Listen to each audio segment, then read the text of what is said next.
¿Recordáis cuando en 2020 todos los países del mundo menos China estaban sufriendo un confinamiento estricto?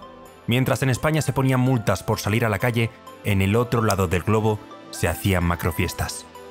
El mundo se había convertido en China, y China se había convertido en un país con una libertad no vista en ningún otro rincón de la Tierra. Sin embargo, apenas duró el sueño asiático.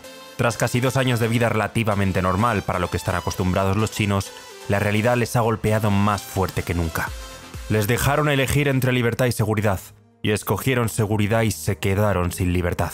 La población china, acostumbrada al control y la vigilancia, está actualmente en una situación delicada. Recientemente el gobierno ha dado marcha atrás, pero la prueba ya ha sido realizada con éxito.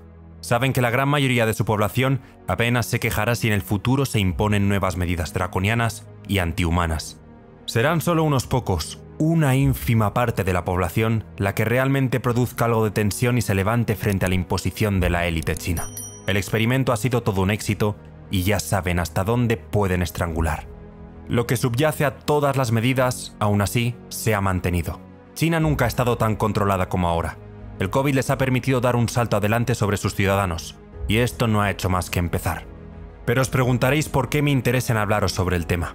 La respuesta es sencilla. China será la primera potencia mundial en breve, y como consecuencia, su sistema se acabará exportando a todo el mundo, ya sea por la política exterior china o simplemente porque su modelo parece ser de éxito. Eso sí, a cambio de la libertad. Por tanto, al mundo entero, a Occidente, le espera una era de control apoyada por la inteligencia artificial. El modelo chino se acabará implantando en nuestras vidas. En la siguiente pandemia o crisis, la respuesta de los gobiernos será mucho más dura. ¿Cuánto más exactamente? Para saberlo, veamos cómo ha funcionado la política cero COVID de China. China ha sufrido diferentes confinamientos, pero los más recientes se han concentrado en varias ciudades. Así, en cuanto se detectaba un contagio, se ponía en marcha la maquinaria. A muchos infectados se les llevaba a campos de concentración, donde pasaban un par de semanas hasta dar negativo. A su vez, aquellos en las ciudades tampoco se libraban. Los test diarios eran forzosos y obligatorios para seguir con la vida normal. Y en caso de producirse confinamientos en las ciudades, fueron prácticamente interminables. Duraron semanas e incluso meses, al igual que en Occidente hace 2 años. Pero eso no es lo más llamativo tras 2 años después de la pandemia, sino que en las casas se pusieron incluso contadores para saber cuándo abrían las puertas o salían de sus hogares los ciudadanos. En el caso de no obedecer, la respuesta es clara. La policía te detiene y te lleva allá donde deseen. Pero muchas veces ni eso es necesario. Simplemente se te expulsa de la vida social o de la propia sociedad y se te impide vivir como tal. O al menos se complica mucho. Os presento el pasaporte sanitario chino. Algo que quizás os suene de otros países del mundo. ¿Cómo funciona en caso de detectar algún contagiado? Si estás más de 10 minutos a menos de media milla de un positivo, tu QR saldrá rojo impidiendo realizar actividades como coger el transporte público. Por eso hay tantos vídeos de gente corriendo y atropellando a otras. Hay que salir del lugar antes de que pasen los 10 minutos. Si tienes suerte, serás encerrado en tu propia casa para pasar la cuarentena. Si no, el destino será una zona de contagiados. Una zona en la que serás encerrado por tu bien. Y eso no sale gratis. La estancia, si quieres comer, costará $30 al día. Pero quedarse en casa no es sinónimo de pasarlo mejor. Hace unas semanas varias personas murieron calcinadas en su casa al no poder acceder los bomberos a la zona confinada. En fin, si te cambian el color del pasaporte sanitario no podrás hacer actividades como quedarte en un hotel, coger el transporte público y conseguir comida será más complicado. Te volverás un vagabundo por culpa de un color. Y el control de cambiar ese color lo tiene, por supuesto, el gobierno. La ciudad de Guangzhou hace semanas ya sufrió las consecuencias. Más te vale tener un color verde. Si no, no podrás participar en la sociedad e incluso no podrás trabajar. Como es obvio, las manifestaciones no tardaron en sucederse. En Wuhan, la zona cero del virus, comenzaron a romperse barricadas mientras las cabinas de pruebas COVID-19 eran tiradas abajo. La población pedía democracia, no la dictadura de Xi Jinping. Pero para decir eso en voz alta, era necesario utilizar la simbología. Los papeles blancos se volvieron el método principal de protesta contra el régimen y las medidas tomadas. Aún así, ello no impidió la represión policial. Pero esto no va solo del gobierno chino. Empresas como Apple desactivaron el airdrop para evitar la organización de los manifestantes. Un claro ejemplo de que los valores cambian en función de la frontera en la que se encuentren. El corporativismo en su esencia más pura. Además, la policía usó datos de los móviles de las personas y apps de rastreo COVID para perseguir a los manifestantes.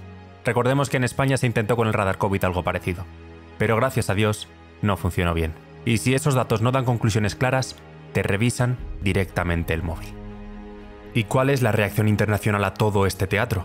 En primer lugar, el ministro de Exteriores lógicamente eludió las preguntas acerca de la cuestión. Si el Partido Comunista quiere sobrevivir a este tipo de situaciones, en algún momento tendrá que tomar medidas enérgicas, de forma similar a la masacre de la plaza de Tiananmen en 1989, que demuestren su poderío y autoridad. Pero ahora mismo sería contraproducente. Al mismo tiempo, tras 2 años de justificaciones acerca de las medidas en Europa y otros países, los líderes occidentales se escandalizan por la dureza de China. Os recuerdo que Trudeau estuvo a punto de impedir trabajar a aquellos camioneros que no se vacunaban, tal y como os conté en uno de mis vídeos. Casi nada. La hipocresía de Occidente vuelve a la palestra en todo su esplendor. Y la gota que colma el vaso, lo que nos indica por dónde van los tiros. Klaus Schwab, presidente del Foro Económico Mundial, que posee una gran influencia en los gobiernos de todo el mundo, dice que China es un modelo a seguir para muchos países y que debe haber una transformación sistémica del mundo para... ¿parecerse a China, quizás? Todos sabemos lo que eso implicaría. I respect China's achievements, which are tremendous over the last over 40 years. I think it's a role model for many countries, but I think also we should leave it to each country to make its own decision what system it wants to adopt. And I think we should be very careful in imposing systems. But the Chinese model is certainly a very attractive model for quite a number of countries. En la próxima pandemia o crisis, las medidas chinas se calcarían en todo el mundo occidental. Ese es el modelo al que nos dirigimos. Sistema de crédito social que te denegará el permiso para hacer determinadas cosas y dinero que caducará si no lo usamos en lo que ellos quieren. Para que os hagáis una idea, en Canadá o Australia ya se ha puesto en marcha un sistema de puntaje para eliminar el anonimato en Internet. Pero eso lo dejaremos para otro vídeo. ¿Y qué pasará ahora que China ha levantado todas las restricciones? No hagáis caso a lo que os dicen los medios. La variante china, que aparenta ser más contagiosa, no es más que una subvariante de Omicron. A su vez, en China no gozan de la inmunidad que sí poseen otros países del mundo, en tanto el virus ha circulado a sus anchas tras el levantamiento de medidas. Entonces, ¿por qué tanto alarmismo? Todo esto forma parte de una estrategia para lograr que se vacunen más personas, aceptar y normalizar la introducción del pasaporte COVID y atemorizar a la población para poder manejarla mejor.